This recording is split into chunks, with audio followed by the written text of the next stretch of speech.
Գյորջյան Կասկադ 60 ամիս փուլային վճարում բազմաթիվ առավելություններ։ Տիկին Պետրոսյան, ինչ ակնկալիքով եք այսօր այստեղ,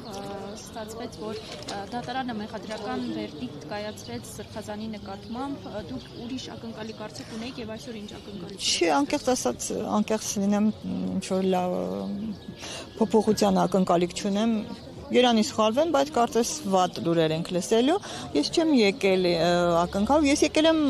իմ աջակցությունը հայտնելու, որովհետև ինձ համար թանկ են բոլոր այն մարդիկ, որոնք ռեալ դիմադրություն են կարողանում կազմակերպել, այս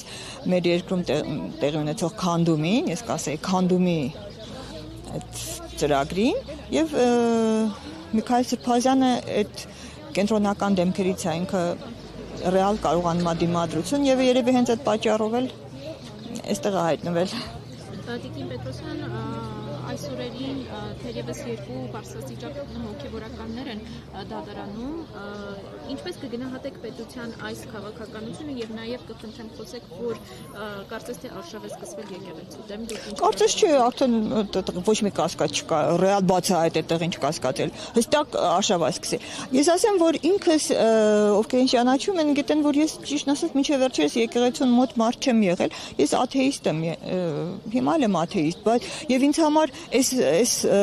վերջին մեր պարտությունից հետո ճիշտն ասած ցավոք բոլոր անակնկալները վատ անակնկալներ են, միակ պայծառ անակնկալը, որ ինձ համար չգիտեմ, այն որ մեր եկեղեցին իրեն պահեց պայծառ ձևով, ես ճիշտն ասած, երբ որ պարտությունը եղավ եւ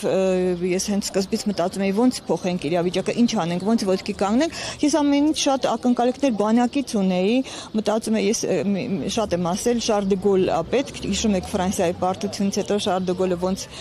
փոխեց պարտությունը, փոխեց հաղթանակի, ես ակնկալում էի ցավոք ակնկալիքներս բանակից չիրականացան, այդպես ստացվեց, քաղաքական դաշտից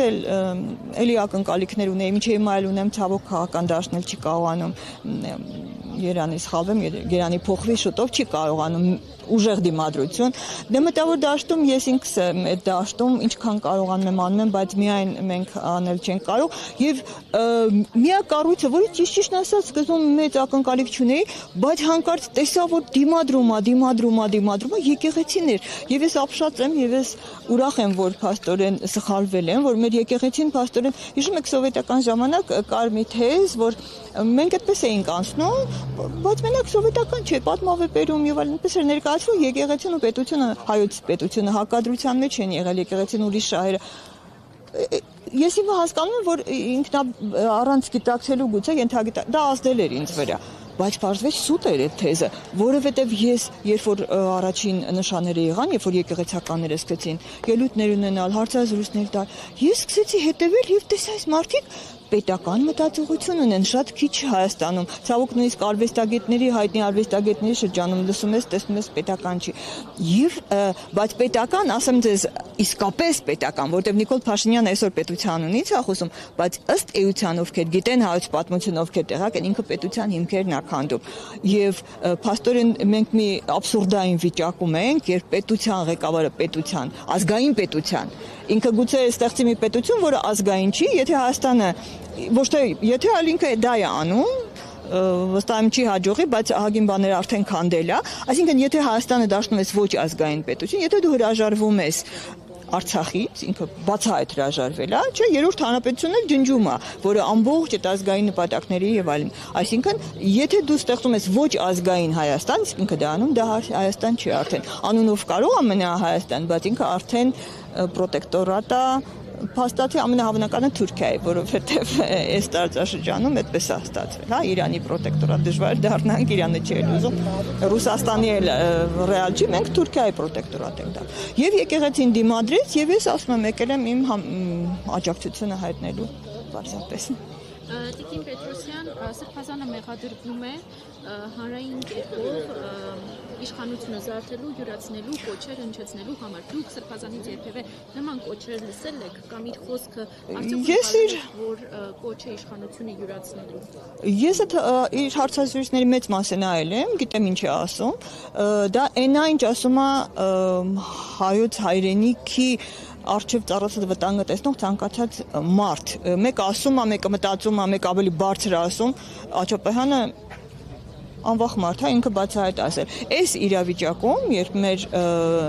իշխանության ղեկին, մեր նավի ղեկին հայտնվել է մի նավավար, որը քանդում է, որը ուղղակի սուզում է մեր նավը, հայոց պետության նավը, մենք պետքա բոլոր միջոցներով դա կանխենք եւ աչափահանը առաջարկում էր միջոցներ դա անելու։ Դա ոչ թե իշխանության զավթում է, դա հայրենիքի փրկություն է, ես այդպես կմեկնաբանեմ։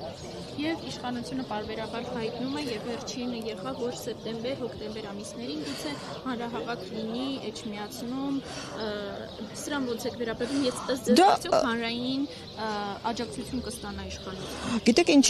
ցավոք Նիկոլ Փաշինյանը ունի բավական այսպես հմու տեխնոլոգիա, ինքը խաղում է մարդկանց մի հատ այսպես ցածր բնազների հետ, այդ ոճերը, չէ, այդ ոճը, որով ինքը խոսում է, այդ փողոցային, այդ կենթանական, ես կասեի, ոճը, դա ինչ որ երևի դա հոգեբանները, ես հասկանում եմ, որ դա այսպես բան է, մտածված բան է, պատահական բան չի, դա ինչ որ զայրույթ չի կամ ինչ որ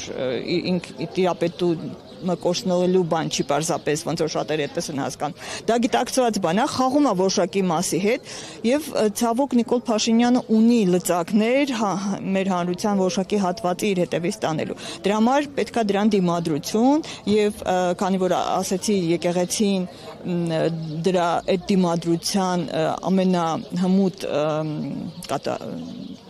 իրագործողներից մեկն է, Նիկոլ Փաշինյանը սկսել է բացահայտ պայքար եկեղեցու դեմ, դա այնքան ակնհայտ է, այսինքն ինքը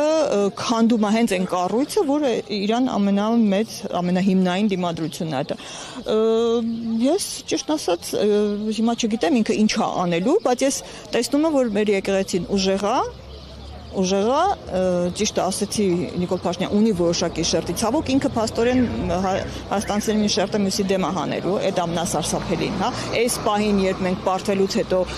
ոտքի կանգնելով մար համերաշխության ազգային համերաշխության կարիք ունենք, ինքը փաստորեն